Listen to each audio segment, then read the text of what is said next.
முத்தமிழ் பக்தி நேயர்களுக்கு வணக்கம். இன்னைக்கு நாம எந்த கோவிலை பத்தி பார்க்க வந்திருக்கோம் அப்படின்னா, சென்னை பெசன்ட் நகர்ல இருக்கக்கூடிய அஷ்டலட்சுமி கோவிலுக்கு தான் வந்திருக்கோம்.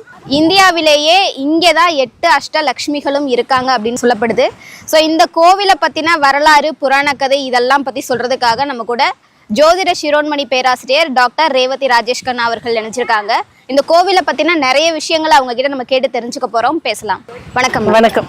ஸோ நிறைய கோவில்கள் பற்றி நம்ம அடுத்தடுத்து நம்மளுடைய நேயர்களுக்காக கொடுக்க இருக்கோம். இன்றைக்கி நம்ம வந்திருக்கக்கூடியது சென்னை பெசன்ட் நகரில் இருக்கக்கூடிய அஷ்டலட்சுமி கோவிலுக்கு வந்திருக்கோம். இந்த கோவிலினுடைய வரலாறு பற்றி நம்மளுடைய நேயர்களுக்காக சொல்லிடலாம்.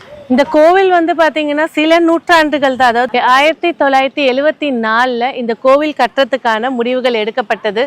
76 சங்கராச்சாரியார் மூலியமாக இந்த கோவிலில் அஷ்டலட்சுமிகளை பிரதட்சணை பண்ணி, அதுலேயும் பார்த்தீங்கன்னா பெருமாளோட லட்சுமி நிற்கக்கூடிய ஒரு காட்சி, எங்கே போனாலும் ருக்மணி தாயார் அந்த மாதிரி இருக்கக்கூடிய காட்சிகளை இங்கே பெருமாள் லக்ஷ்மியோட பரிபூர்ணமாக 6 அடிக்கு மேலே நிற்கக்கூடிய ஒரு காட்சி இருக்கக்கூடிய கோயில் தான் இந்த பெசன்ட் நகர் அஷ்டலட்சுமி கோவில்.